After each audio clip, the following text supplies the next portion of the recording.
Phone tapping case విచారణలో భాగంగా కేంద్ర మంత్రి బండి సంజయ్ కు సిట్ అధికారులు నోటీసులు జారీ చేశారు. ఫోన్ ట్యాపింగ్ కేసులో ఈ నెల 24న లేక్ వ్యూ గెస్ట్ హౌస్ లో విచారణకు హాజరు కావాలని సిట్ నోటీసుల్లో తెలిపింది. మొట్టమొదటిసారిగా ఫోన్ ట్యాపింగ్ అంశాన్ని తెరపైకి తీసుకొచ్చిందే బండి సంజయ్. రాజకీయ నేతల ఫోన్లు ట్యాపింగ్ కి గురవుతున్నాయని ఆరోపించారు.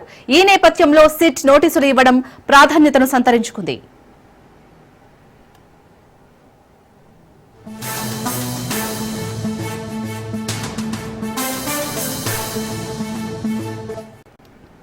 రాష్ట్రంలో సంచలనంగా మారిన ఫోన్ ట్యాపింగ్ కేసు విచారణ ముమ్మరంగా కొనసాగుతుంది. ఈ కేసులో ఆరోపణలు ఎదుర్కొంటున్న వారిని సిట్ అధికారులు విచారిస్తూనే ఉన్నారు. ఈ విచారణలో భాగంగా గతంలో తమ ఫోన్లు ట్యాపింగ్ గురైనట్లు ఆరోపించి ఫిర్యాదు చేసిన నేతలకు సిట్ అధికారులు నోటీసులు ఇచ్చి వారి వాంగ్మూలం రికార్డు చేస్తున్నారు. ఇందులో భాగంగా ఇప్పటికే పదుల సంఖ్యలో నేతలు సిట్ అధికారులకు తమ వాంగ్మూలం ఇచ్చారు. ఈ నేపథ్యంలో బండి సంజయ్ కి కూడా సిట్ నోటీసులు ఇచ్చింది.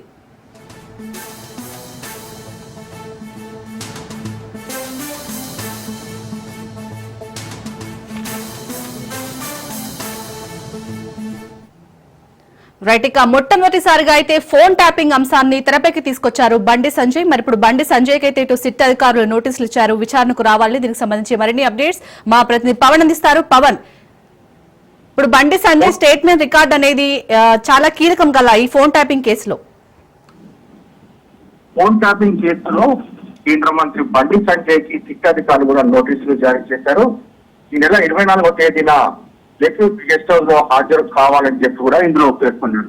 ముఖ్యంగా చూస్తే ఫోన్ ట్యాపింగ్ సంబంధించిన విషయాన్ని మొట్టమొదటిసారిగా తెరపైకి బండి సంజయ్ తీసుకొచ్చారు. తన ఫోన్ ట్యాపింగ్ అవుతుంది, అంతేకాకుండా చాలా మంది ఫోన్ ట్యాపింగ్ జరుగుతుంది అనేది మాత్రం ప్రధానంగా దీనికి సంబంధించి బండి సంజయ్ మొదటిసారిగా ఈ ఒక తెరపైకి తీసుకొచ్చారు. దాని తర్వాత ఈ యొక్క కేసులు కూడా నమోదైన నేపథ్యంలో చూస్తే మాత్రము ఎస్ఐటి మాజీ చీఫ్ ప్రభాకర్ రావు దీనికి సంబంధించి మూల కారణంగా దీనికి సంబంధించి పోలీసులు భావించి అతని పలు సార్లు కూడా విచారణ కొనసాగించారు.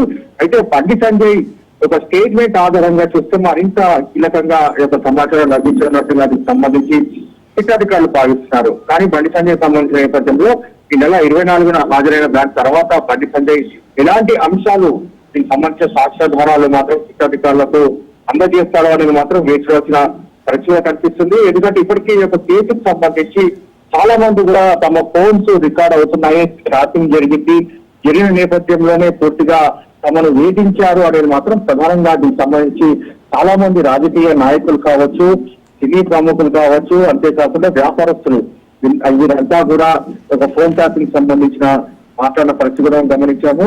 అయితే ఇదే తరహాలో కూడా బండి సంజయ్ సంబంధించి ఒక విచారణ కొనసాగిస్తారు. ఆ విచారణలో భాగంగా చూస్తే ఎలాంటి అంశాలు మాత్రం తెరపైకి వస్తాయనేది మాత్రము వేచి చూడాల్సిన పరిస్థితి కూడా కనిపిస్తుంది. Right, thank you Pawan.